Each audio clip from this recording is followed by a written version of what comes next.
Hello dear, कैसे हैं आप लोग। आज हम सभी कक्षा 6वीं के हिंदी विषय के मल्हार पाठ्य पुस्तक का पाठ 1 मातृभूमि कविता के प्रश्नोत्तर को सीखेंगे।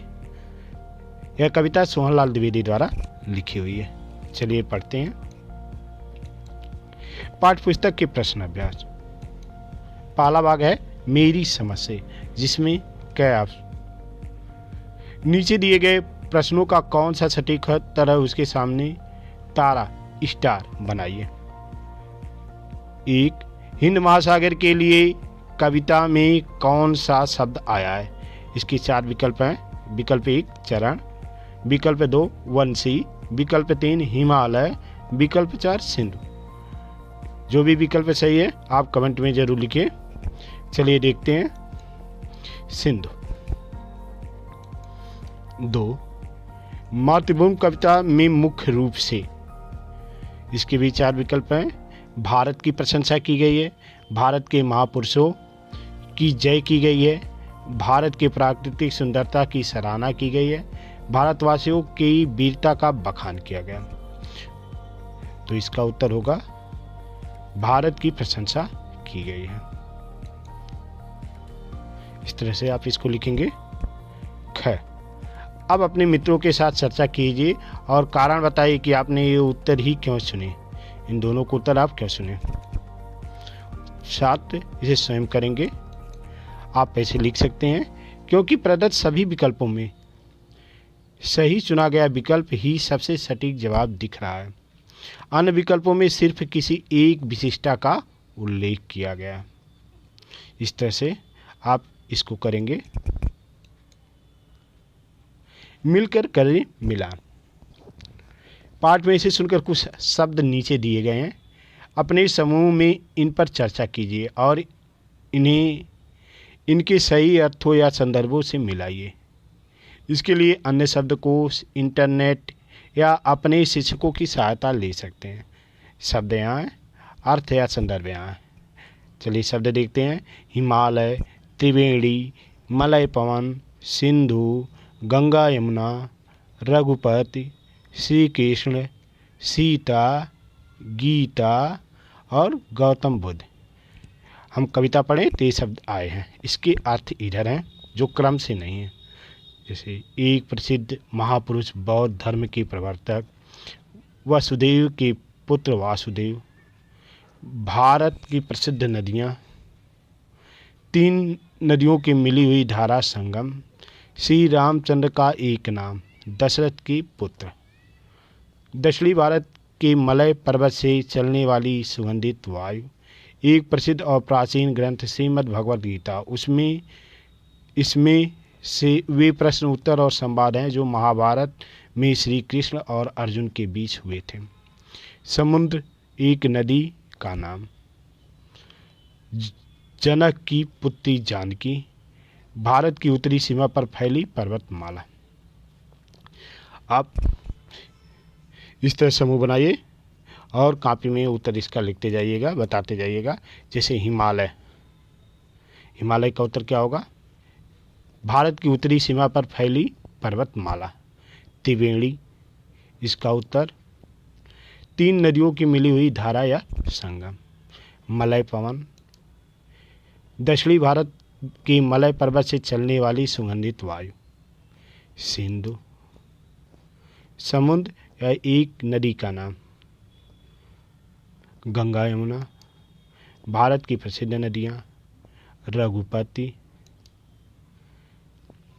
श्री रामचंद्र का नाम, दशरथ के पुत्र। श्री कृष्ण, वसुदेव के पुत्र वासुदेव। सीता, जनक की पुत्री जानकी।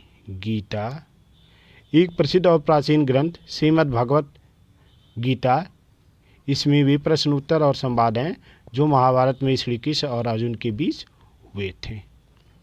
गौतम बुद्ध, एक प्रसिद्ध महापुरुष, बौद्ध धर्म के प्रवर्तक। इस तरह से इसका मिलान होगा। आप ज़रूर मिलाइए। कितने सही किए हैं ज़रूर कमेंट में लिखिए। पंक्तियों पर चर्चा। कविता में से चुनकर कुछ पंक्तियाँ नीचे दी गई हैं, इन्हें ध्यान से पढ़िए और इन पर विचार कीजिए, आपको इनका क्या अर्थ समझ में आया। अपने विचार कक्षा में अपने समूह में साझा कीजिए और अपनी लेखन पुस्तिका में लिखिए। युद्ध भूमि मेरी, वह बुद्ध भूमि मेरी, वह मातृभूमि मेरी, वह जन्मभूमि मेरी। यह वह पंक्तियाँ, इसका अर्थ होगा कवि अपनी मातृभूमि के प्रति गर्व व्यक्त करते हुए कहते हैं कि यह वीरों की युद्ध भूमि मेरी है, यह युद्ध बुद्ध की शांति और करुणा की भूमि मेरी है, यह उसकी मातृभूमि है, यह उसकी जन्मभूमि है। इस प्रकार कविता में देश के प्रति गहरा प्रेम और सम्मान है। इसे आप लिखेंगे। सोच विचार के लिए कविता को एक बार फिर से पढ़िए और निम्नलिखित के बारे में पता लगाइए। अपनी लेखन पुस्तिका में भी लिखिए। कोयल कहाँ रहती है? कविता में पढ़े हैं आम के पेड़ पर। तन मन कौन संवारती है? मलय पवन। झरने कहाँ से झरते हैं? पहाड़ियों से। श्री कृष्ण ने क्या सुनाया था? गीता। गौतम ने किसका यश बढ़ाया? गौतम ने किसका यश बढ़ाया? दया और करुणा का। इस तरह से इसका उत्तर लिखेंगे। ख, नदियां लहर रही हैं, पग पग छर रही हैं। लहर का अर्थ होता है पानी का हिलोरा। मौज, उमंग, बेग, जोश। छहर का अर्थ होता है बिखरना, छितराना, छिटकना, फैलना। कविता पढ़कर पता लगाइए और लिखिए कहाँ कहाँ छटा छा रही है। तो उत्तर भारतवर्ष के हर कदम भूमि पर छटा छा रही है। किसका पानी लहर रहा है? गंगा यमुना का पानी लहर रहा है। इस तरह से आप इसका उत्तर लिखेंगे। कविता की रचना। गंगा यमुन त्रिवेणी नदियाँ लहर रही हैं। यमुन शब्द यहाँ यमुना नदी के लिए आया है। कवि कविता की लय और सौंदर्य को बढ़ाने के लिए इस प्रकार से शब्दों का थोड़ा बदल देते हैं। इस प्रकार के शब्दों को थोड़ा बदल देते हैं। यदि आप कविता को थोड़ा और ध्यान से पढ़ेंगे तो आपके और भी बहुत सी विशेषताएं पता चलेंगी। आपको जो विशेष बातें दिखाई दें उन्हें आपस में साझा कीजिए और लिखिए। जैसे सबसे ऊपर इस कविता का एक शीर्षक है।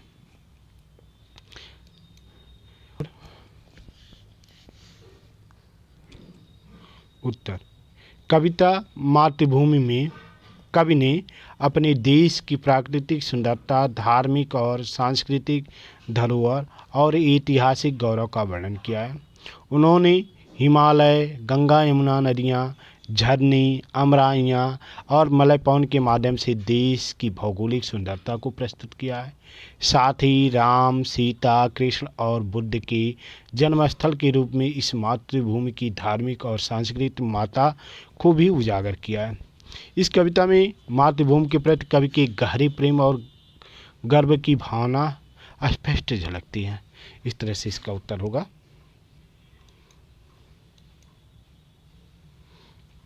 मिलान। स्तंभ 1 और स्तंभ 2 की कुछ पंक्तियां दी गई हैं।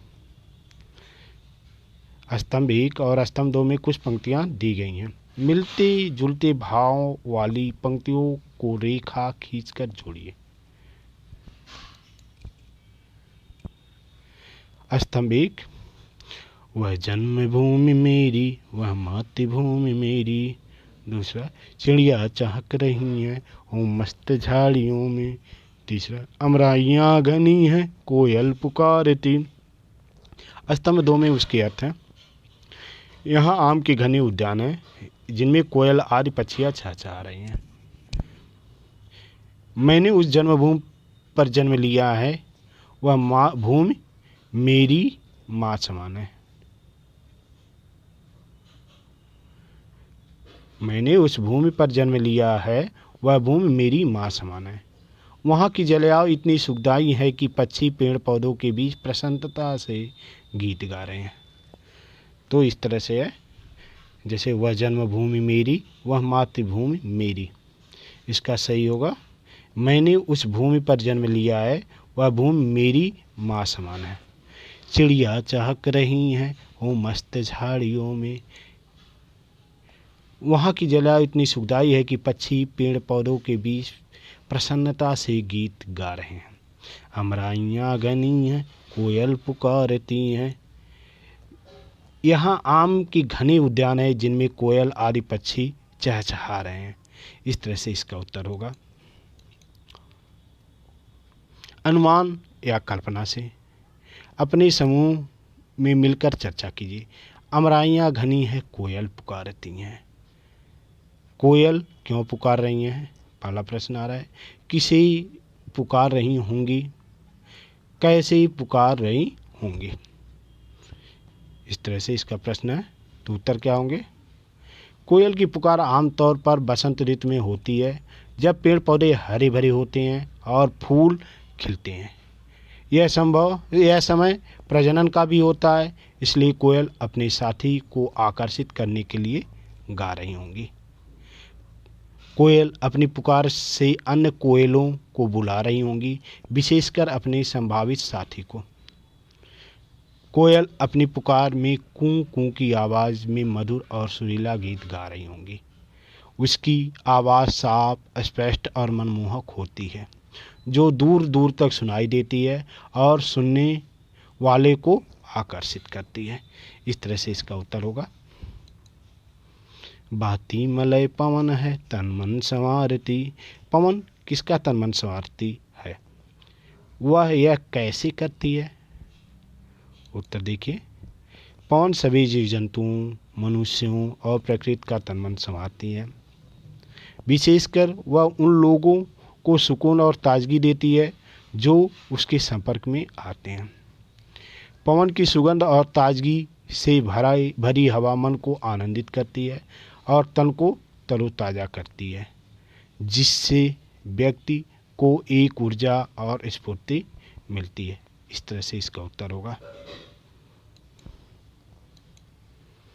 शब्दों के रूप। नीचे शब्दों से जुड़ी कुछ गतिविधियाँ दी गई हैं। इन्हें करने के लिए आप शब्दकोश अपने शिक्षकों और साथियों की सहायता भी ले सकते हैं। नीचे दी गई पंक्तियों को पढ़िए। जगमग छटा निराली, पक पक छहर रही है। इन पंक्तियों में पक शब्द 2 बार आया है।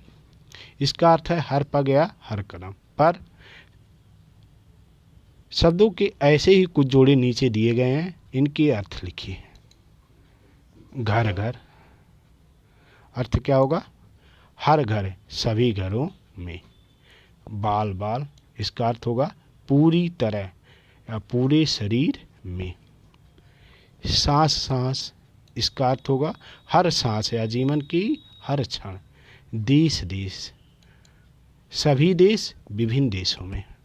पर्वत पर्वत, सभी पर्वत, एक पर्वत से दूसरे पर्वत तक। इस तरह से इसका उत्तर होगा। वह युद्ध भूमि मेरी, वह बुद्धि भूमि मेरी। कविता में भूमि शब्द में अलग अलग शब्द जोड़कर नए नए शब्द बनाए गए हैं। आप भी कुछ नए शब्द बनाइए और उनके अर्थ पता कीजिए। जैसे तप, भूमि जोड़ेंगे, तपोभूमि। देव, देवभूमि। भारत, भारत भूमि। जन्म, जन्मभूमि। कर्म, कर्मभूमि। कर्तव्य, कर्तव्य भूमि। मरु, मरुभूमि। मलय, मलय भूमि। मल्ल, मल्लभूमि। यज्ञ, यज्ञभूमि। रंग, रंगभूमि। रण, रणभूमि। सिद्ध, सिद्धभूमि आदि। इस तरह से आप भी लिखेंगे। देखते हैं। जैसे भूमि शब्द है, कैसे लिखा गया है? तपोभूमि, तप की भूमि। देवभूमि, देव की भूमि। यज्ञभूमि, यज्ञ की भूमि। कर्तव्य भूमि, कर्तव्य की भूमि। रणभूमि, रण की भूमि। मलय भूमि, मलय की भूमि। भारत भूमि, भारत की भूमि। कर्म भूमि, कर्म की भूमि। इस तरह से अर्थ भी आप लिखेंगे। थोड़ा भिन्न, थोड़ा समान। थोड़ा भिन्न, थोड़ा समान। नीचे दी गई पंक्तियों को पढ़िए। जग को दया सिखाई, जग को दिया दिखाया। दया और दिया में केवल एक मात्रा का अंतर है, लेकिन इस एक मात्रा के कारण शब्द का अर्थ पूरी तरह बदल गया है। आप भी अपने समूह में मिलकर ऐसे शब्दों की सूची बनाइए जिनमें केवल एक मात्रा का अंतर हो, जैसे घड़ा, घड़ी। ऐसे शब्दों की सूची। राज, राजा। राज का अर्थ है गुप्त, रहस्य, और राजा का अर्थ जानते हैं, राजा होता है, किंग। आग, आगे। आग ज्वलनशील पदार्थ, आगे सामने बढ़ना। मन, इच्छा, मन, मना करना, रोकना। धूप, अर्थ है धूप। धप, आवाज, कोई गिरता है तो आवाज आती, धप। नग, नाग, नग पर्वत, नाग मीन सांप। हर, विष्णु, शंकर, महादेव, हरि, विष्णु। गम, दुख, गुम, गायब होना। इस तरह से आप और भी शब्द बना सकते हैं, देख सकते हैं, लिख सकते हैं। पाठ से आगे आपकी बात। इस कविता में भारत का सुंदर वर्णन किया गया है। आप भारत के किस स्थान पर रहते हैं, वह स्थान आपको कैसा लगता है, उस स्थान की विशेषताएं बताइए। संकेत दिया है प्रकृति, खान पान, जलवायु, प्रसिद्ध स्थान आदि। इन संकेतों के आधार पे आप अपने स्थान का ऐसे वर्णन लिखेंगे। साथ स्वयं करें, आप अपने स्थान का ऐसा वर्णन लिखेंगे इन संकेत के आधार पर। अपने परिवार के किसी सदस्य या मित्र के बारे में लिखिए। उसकी कौन कौन सी विशेषताएं, बातें आपको अच्छी लगती हैं। साथ स्वयं करें, इसे भी आप अपने से ही लिखेंगे।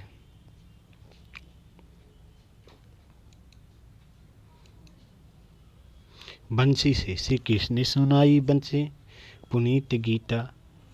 बंसी बांसुरी को कहते हैं। यह मुंह में फूंक कर बजाया जाने वाला एक वाद्य यानी बाजा है। नीचे फूंक कर बजाए जाने वाले कुछ वाद्यों के चित्र दिए गए हैं। इनके नाम शब्दजाल से खोजिए और सही चित्र के नीचे लिखिए। शब्दजाल यहाँ है और यहाँ पे वाद्यंत्र का चित्र और पहले अक्षर, उसका पहला शुरू का पहला अक्षर दिया गया है। जैसे दिया है ए, तो ऐसे देखेंगे, ऐसे हैं अलगोजा, तो क्या हो जाएगा अलगोजा। अब वैसे बी दिया हो तो यहाँ पर है बीन। अब इसके बाद बांसुरी, तो आप बांसुरी देखेंगे कहाँ पर है बांसुरी। इस शब्द है, आप मिलान करेंगे तो बांसुरी आ जाएगा। सी, यहाँ पर दिया है सिंगी, आप इसको मिलान करेंगे सिंगी शब्द आ जाएगा। ये आपका स शब्द दिया है, तो यहाँ शब्द ऊपर ही दिया है सहनाई, तो शब्द आप करेंगे सहनाई। यहाँ पे दिया है ना, दिया है नाद स्वरम, तो इसे आप लिख देंगे नाद स्वरम। इसके बाद दिया है भंग, तो यहाँ पर है भंकोरा, तो ये उत्तर आपका होगा भंकोरा। यहाँ पे शंख दिया है, तो आप यहाँ से शंख लिख देंगे शंख। इस तरह से आप इसके उत्तर को लिखेंगे।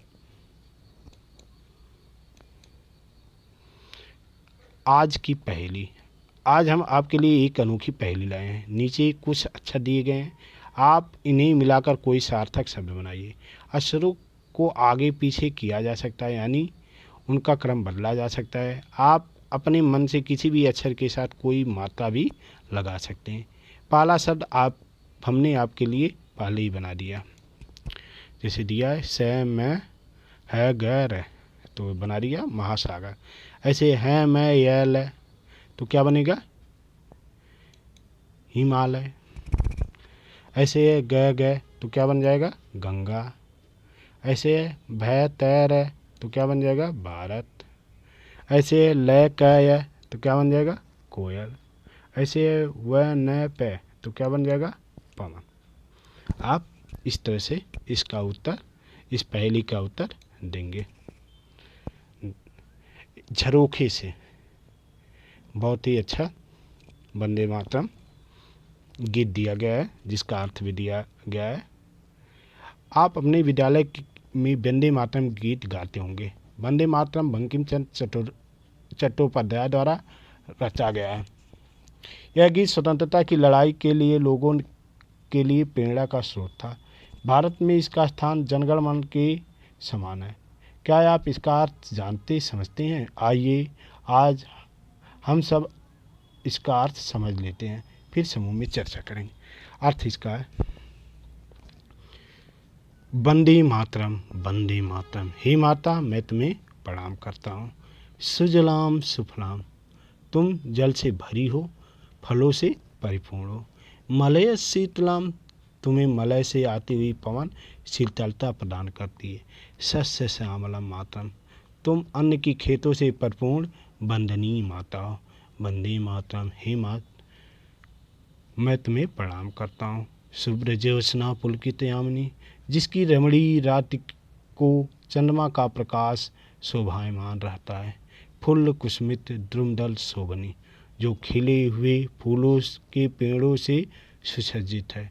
सुहासनी सुमधुर भाषणी, सदैव हंसने वाली, मधुर भाषा बोलने वाली। सुखदाम वरदाम माधम, सुख देने वाली, वरदान देने वाली माँ। वंदे मातरम, वंदे मातरम। मैं तुम्हें प्रणाम करता हूँ, मैं तुम्हें प्रणाम करता हूँ। तो इस तरह से इसका अर्थ होगा, तो आप ज़रूर पढ़ेंगे। धन्यवाद। आज बस इतना ही।